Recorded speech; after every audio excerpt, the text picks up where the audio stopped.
Muy buenos días a todos y a todas, ¿qué tal? ¿Cómo están? ¿Qué tal el inicio de la jornada del día jueves? A todos los cuartos medios. Hoy día hola Andrea, hola América. Hoy día vamos a trabajar en relación a la guía que habíamos dejado la clase anterior. Yo sé que habían tenido poco tiempo, ¿no? Que habían tenido como 15 minutitos para hacer esa guía, por lo tanto, vamos a realizarla acá para ver las claves de esa guía y para poder así avanzar en torno a la filosofía de Nietzsche. ¿Y qué es lo que nos quiere decir este filósofo?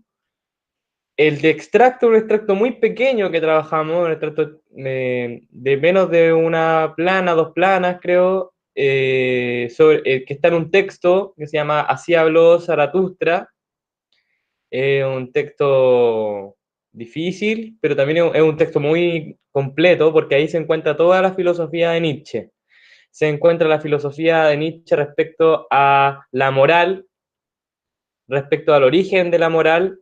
Eh, Hay unos libros anteriores que son muy importantes y que solamente los títulos de esos libros nos entregan claves para entender lo que Nietzsche quiere decir de la moral.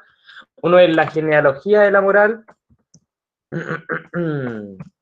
Así que lo pueden buscar, están todos en internet. Por lo tanto, no es difícil de encontrar.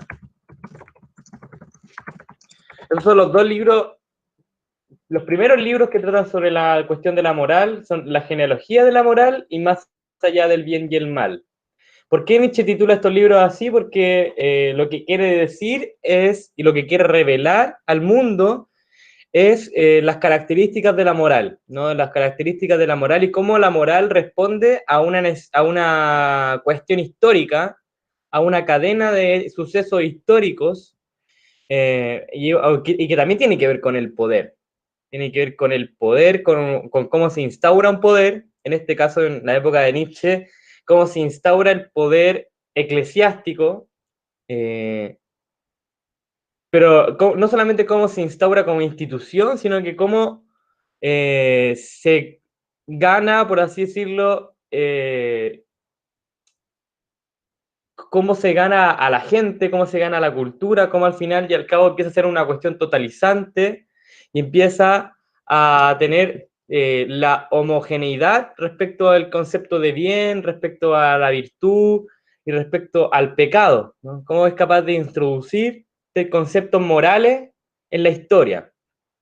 Tenemos que hacernos la pregunta, ¿no? ¿De dónde proviene el concepto de bien que utilizamos hoy en día? ¿De dónde proviene el concepto de mal que utilizamos hoy en día? Y no solamente eso, ¿no? ¿De dónde proviene el concepto de normal y anormal que consideramos hoy en día? Eh, Hay un filósofo que se llama Michel Foucault, que también es muy parecido a Nietzsche en este aspecto, en el aspecto que también revela cómo la historia instaura conceptos en la sociedad y esos conceptos son conceptos que influyen a la moral y que se traducen en formas de comportamiento y en formas de ver y existir en el mundo. Generalmente se trata de una exclusión. Dice, siempre hay unas exclusiones que se realizan con estos conceptos. Eh, ¿Quiénes son los buenos? ¿Quiénes se van a denominar a sí mismos como los buenos? ¿Y a quiénes van a denominar como los malos? Eh, Eso en el término de la genealogía de la moral. Es difícil ese texto porque en la genealogía de la moral se habla cómo la moral esclava llegó a dominar, ¿no? Que hay una moral, dice Nietzsche, que transformó el concepto de bien y lo hizo invirtiéndolo, ¿no? Si antes lo bueno era lo alto, lo virtuoso, lo potenciosamente novedoso, eh,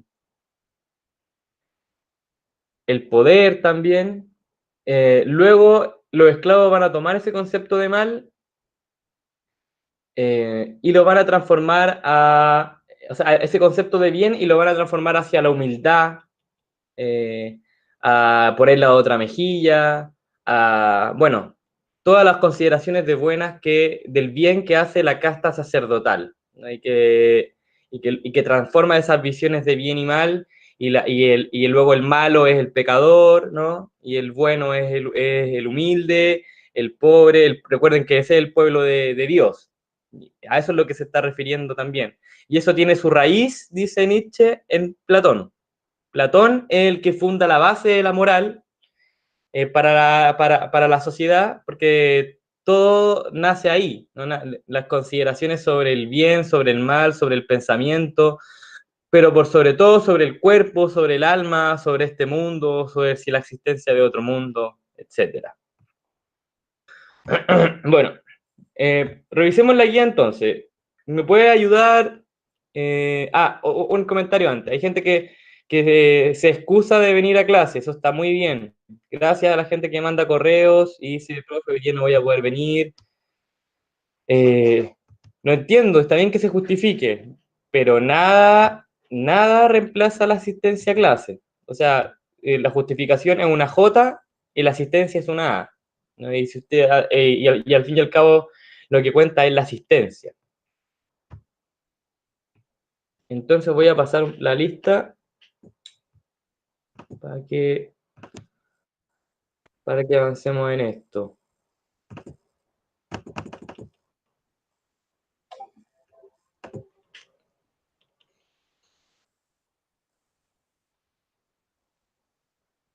Andrea Sepúlveda, buenos días, ¿cómo está?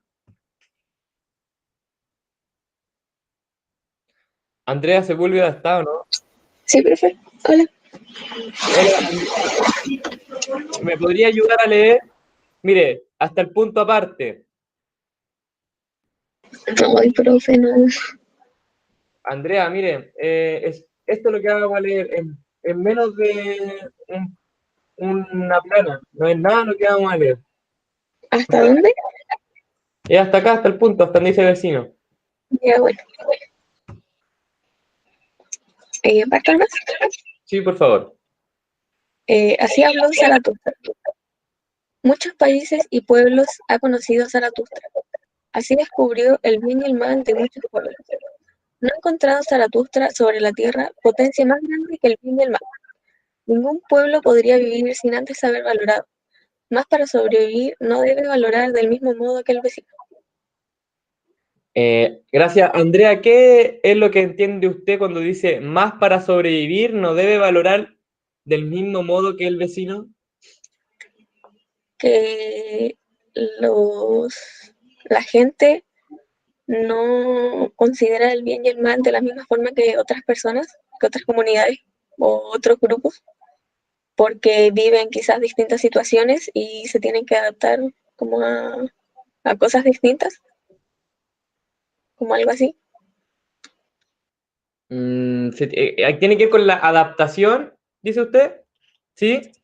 Como que sí, cada uno para sobrevivir a su como a su ambiente, no sé si ambiente es la palabra, pero A su sociedad, a su pueblo. eso considera distintas cosas el bien y el mal. Algo así, ¿sí? Lo que nos dice es que, bueno, partamos, ¿no? En todos los pueblos se instaura algo, conceptos de bien y mal. Para que exista un pueblo, esto es importante. Para que exista un pueblo tiene que haber una moral. Lo que define el pueblo es su moral, ¿no? El pueblo indígena, el pueblo inglés, el pueblo chino, todos esos pueblos tienen distintas formas de valorar, ¿no? Y se instauran los valores. Cuando se instauran unos valores, se instaura un tipo de sociedad. Eh, por lo tanto, ahí viene la parte importante, para Nietzsche la moral es algo que aprieta, no es algo que molesta, eh, es algo que hay que pensar, hay algo que hay que analizar, hay algo que no está bien, hay algo que el sujeto, la moral, dice Nietzsche, no es algo que le haga bien. La moral es como la cuerda del perro, es como la correa, ¿no? Es dominación. Cuando están instaurados, cuando la moral no es, cuando las valoraciones no son propias, ¿no? Por eso dice que la moral mata al individuo, porque lo asfixia. Al fin y al cabo la gente termina viviendo en base a una moral, dice Nietzsche, pero lo más importante es que la valoración, que es lo más importante de la ética y de la moral, el valor que yo le otorgo a los conceptos, bien, mal, felicidad, normal, anormal, amor, etcétera, trabajo, familia, dinero, esos son valores, valores morales. El valor que yo le otorgo a eso va a definir, o sea, lo importante sería que yo le otorgara más valor a aquello que potencie, intensifique mi vida, intensifique mi fuerza vital, ¿no? Que la moral me haga reír todos los días, que la moral que yo elige, los valores que yo elijo para mi vida sean valores que creen, que innoven, ¿no? En cambio, lo que tenemos, dice Nietzsche ahora, es una moral que niega la vida, ¿no?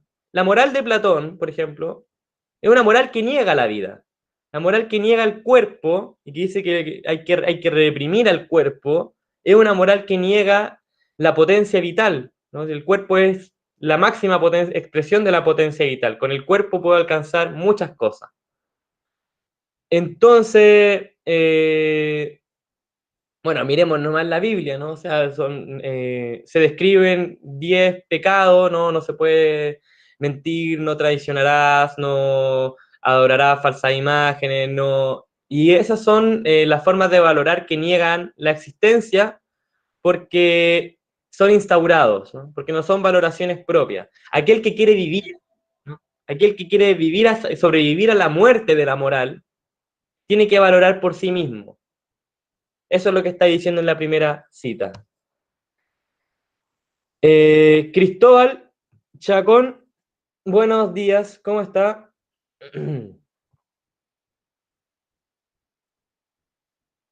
Cristóbal,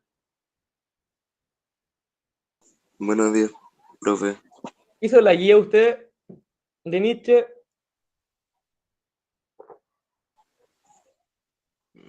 No me, no me acuerdo, profe.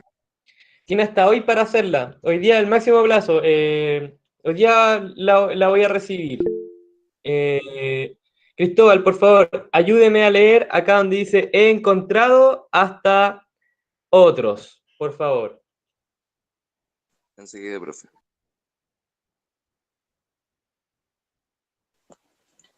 He encontrado que mucho de lo que apreciaba tal pueblo lo tenía tal otro por ridículo y aprovicioso.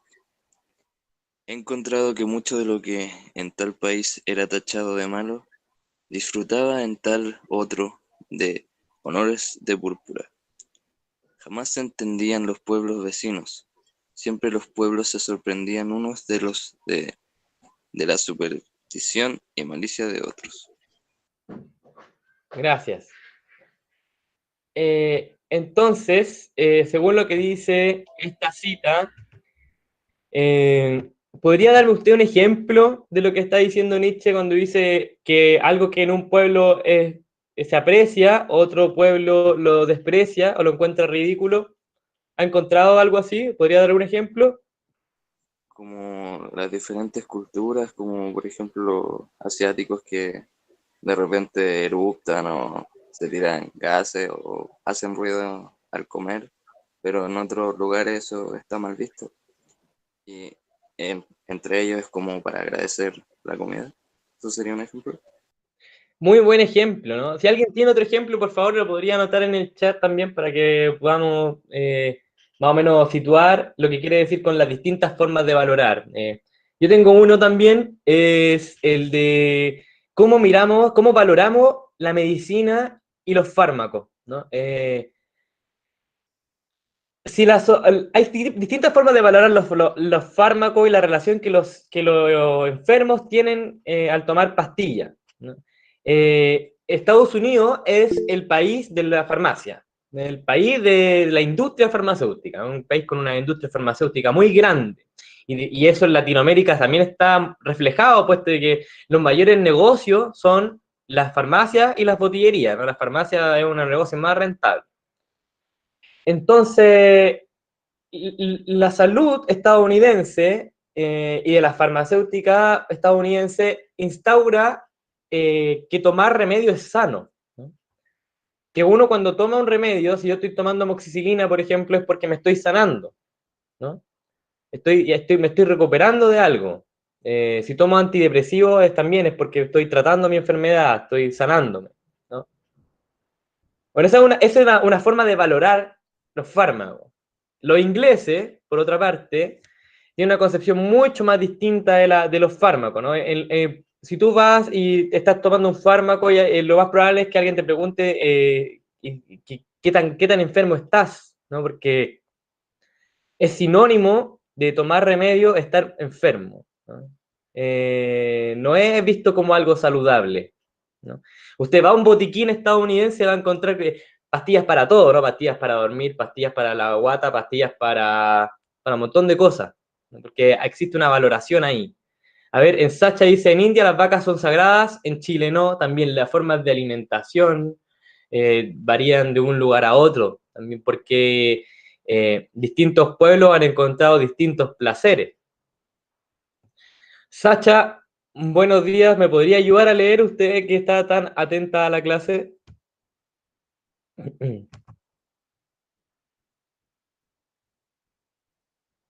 Sí, profe. Ahí dice, una tabla. Una tabla de valores está suspendida sobre cada pueblo. Atención, es la tabla de los vencimientos de sí mismos. Atención, es la voz de su voluntad de poder. Parécele encomiable a lo que se le antoja difícil. Lo imprescindible y difícil lo tiene por bueno, y lo raro y más difícil lo tiene por santo. Wow, lo último, este fragmento es clave. ¿Por qué dice, Sacha, por qué cree usted que dice, atención, es la tabla de los vencimientos de sí mismo? ¿Por qué la tabla de los valores es la tabla de los vencimientos?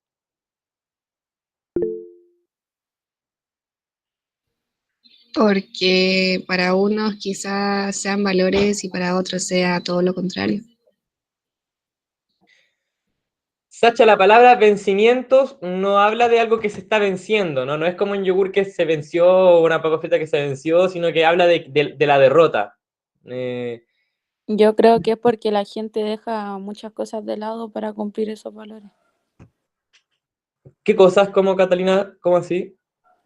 Es que hay gente como que le cuesta cumplir las cosas, pues entonces como le cuesta tanto, se esfuerzan tanto para que así sea y como ser como una persona normal que dejan hasta de ser ellos mismos para ser como lo que los demás le dicen que sea o que la Wow. sociedad te dice que seas. Excelente, Catalina, ¿no? Podemos analizar, interesante porque Catalina nos llama a analizar este fragmento con el valor normal, ¿no? Un valor que es que uno de los valores más fuertes de la sociedad actual. ¿Desde cuándo el valor normal se volvió tan fuerte? La normalidad, el concepto de normal surge en el siglo XVIII-XIX con el surgimiento de los psiquiátricos, ¿no? El psiquiátrico o la institución mental empezó a figurar los límites de lo normal y de ahí se hizo muy importante. El avance de la biología también hizo muy importante el concepto de lo normal y lo anormal. Y el psiquiátrico, la cárcel, claro, también el surgimiento de las cárceles, eso es lo que analiza Michel Foucault, el surgimiento del psiquiátrico, de la cárcel y de la medicina como, como un nuevo estatuto moral, y es ese estatuto, el estatuto de la normalidad. Lo vamos a ver quizás un poco más adelante. Y precisamente la tabla de cada valor que se instaura es un valor que por lo mismo es dictatorial, ¿no? Porque es un valor instaurado, es un valor autoritario, ¿no? La tabla de los valores que se instituye desde la familia o desde el Estado o desde la cultura son autoritarios porque no son pensados por nosotros mismos. De eso se trata el superhombre o Zaratustra o la salida nichana al problema de la moral, es que cada uno fije por sí mismo lo que está bien y lo que está mal, incluso que desarme esos valores y cree nuevas concepciones, ¿no? Una escala que dice bien arriba y mal abajo es una escala fome, aburrida, ¿no? Nietzsche, eso es moralina, ¿no? Si yo vengo acá y hiciera la clase de filosofía y le dijera esto está bien, esto está mal, estaría haciendo una clase de moralina, ¿no? Y eso es lo que precisamente a lo que quieren reducir a la filosofía, ¿no? Por eso quieren sacar historia, quieren sacar filosofía y quieren ponerle a ustedes como una clase de civismo, ¿no? De educación cívica y donde se les enseñe que votar es importante y reciclar y el medio ambiente. Instaurar valores, ¿no? La clase de filosofía lo que tiene que hacer es soplar esos valores, hacer que ustedes construyan su propia moral. Solamente así, dice Nietzsche, vamos a poder derrocar esta cuestión amorfa, fome, aburrida que es el ser humano. Y vamos a poder ir más allá del ser humano, más allá del animal, que es el superhombre.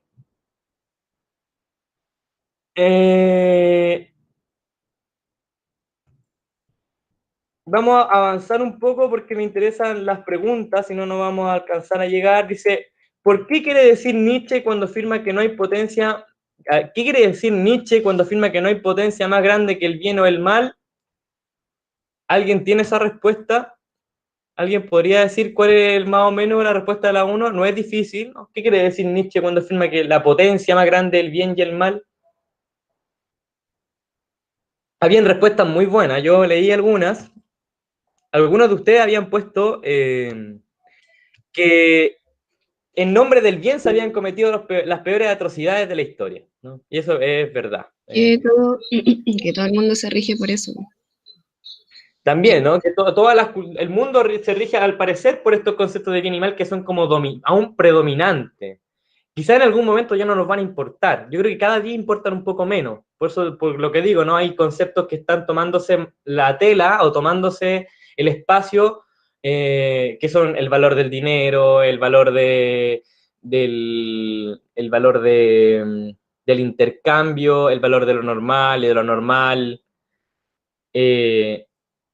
Anastasia dice que se rige en todo el mundo, sí, pero es importante que las cosas que se hacen en nombre del bien, generalmente, yo diría que el bien incluso es más fuerte que el mal, porque las sociedades han sido descritas desde el bien, todo el mundo pensó en el bien, nadie pensó mucho en el mal, ¿no? Cuando Hitler va y se proclama totalitarismo en Alemania, lo hace en nombre del bien, ¿no? Hay Augusto Pinochet igual, Salvador Allende, Fidel Castro, todos hablan en nombre del bien, ¿no?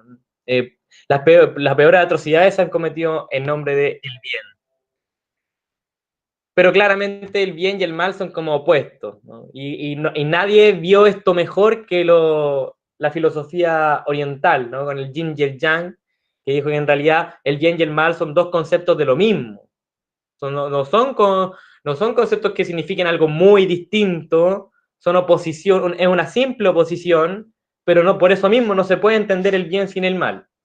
Para hablar del bien hay que hablar del mal, necesariamente. A ver, dice 2, la tabla de los valores de cada pueblo, en la tabla de los vencimientos de sí mismo, esto ya lo comentamos. 3, ¿piensa usted como Nietzsche que los hombres han fijado su bien y su mal, que no lo han recibido ni les cayó como voz del cielo? ¿Alguien piensa otra cosa?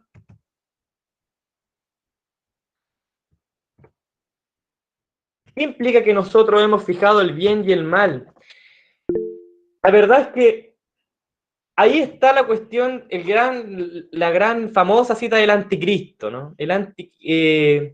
Dios ha muerto, nosotros lo hemos matado. ¿Por qué dice Nietzsche esto? Por esto que dice acá, ¿no? Los hombres han fijado el bien y el mal, no les cayó del cielo. Cuando se descubre que la moral es construida, cuando se descubre que no existe un mandato divino que rija las sociedades, ahí la sociedad asesinó a Dios. Esa es la metáfora nietzscheana. Cuando la sociedad misma descubre por sí misma que el cristianismo es algo que se construyó históricamente, ¿no? Cuando esto ya supone que nosotros lo deberíamos saber, pero Nietzsche lo está descubriendo y por eso Nietzsche es intempestivo. A Nietzsche nadie lo leyó en su época, a Nietzsche lo leemos nosotros. Es como el Marqués de Sade, ¿no? Son filósofos o escritores que se leen después, que son intempestivos porque van como desacorde a su época. Entonces, Nietzsche dice esto cuando los hombres fijan el bien y el mal, cuando los hombres se dan cuenta que fijaron las bases de la moral, cuando fijaron las bases del mundo, cuando se dieron cuenta que ellos construyeron este mundo, es cuando se dan cuenta de que Dios no existe. O sea, miren, esto puede sonar complicado para todos los que vengan de familias cristianas, yo lo puedo comprender, ¿no? Pero ya vimos a Platón, o sea, es cosa de ver distintas perspectivas, ¿no? Yo no con esto no quiero obligar a nadie a pensar de manera nietzscheana. Si alguien piensa que Platón sigue estando en lo correcto, en su derecho está, ¿no? Lo interesante es ver cómo se van enfrentando distintas posturas. 4. ¿Por qué a su juicio dice Nietzsche que solo el hombre ansioso de sobrevivir comunicó su valor a las cosas?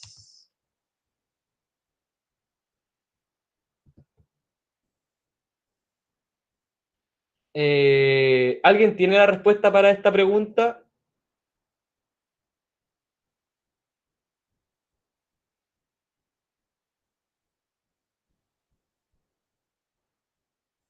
¿Qué implica comunicar el valor a las cosas?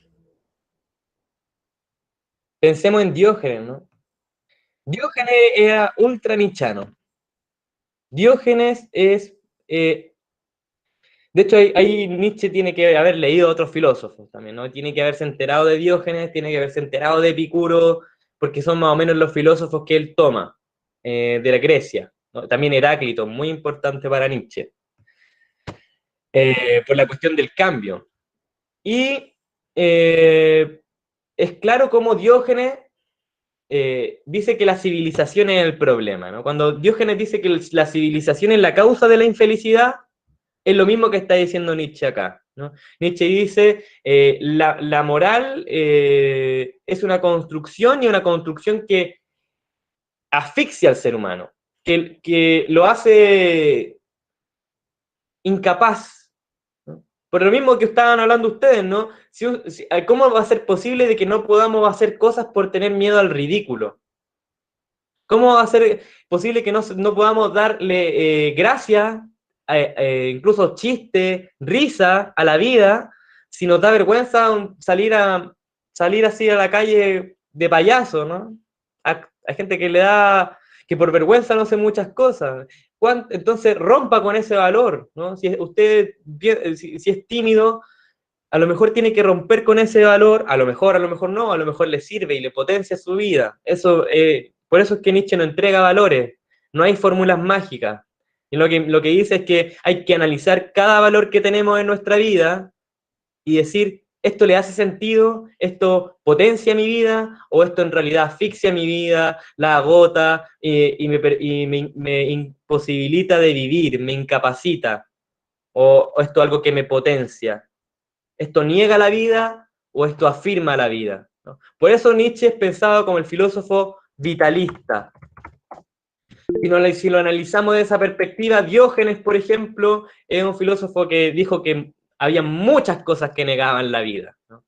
Que lo único que afirmaba la vida era lo necesario para él, ¿no? Lo único que potenciaba la felicidad era vivir solo con lo necesario, y formó ahí un gran valor y hizo una nueva escala de valores.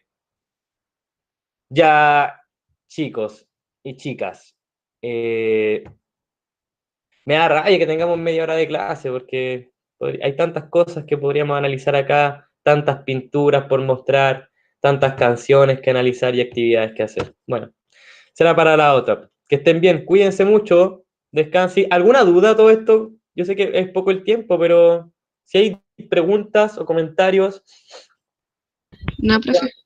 ¿no? Ya. Que tengan buen fin de semana, ya mañana viernes, sábado, así que cuídense mucho. Adiós.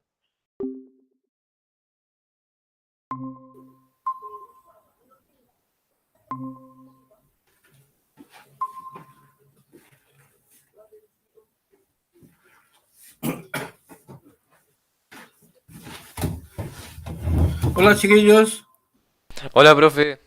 ¿qué pasa que se han conectado tan poco? Es que estábamos todavía en clase en filosofía. ¿A qué hora termina? 20 para la 11, o sea, a Ah, punto. Oye, Ray, ¿tú estuviste ayer? Ah, sí. Sí. Te. Sí. Andas repitiendo el plato. Ya, no sabía qué pasaba. Yo pensé que había hecho mal la conexión. Ya, así que vamos a comenzar en. Vamos a esperar un par de minutos y comenzamos. ¿Ya? No se le olvide grabar. Sí, vamos a grabar al tiro.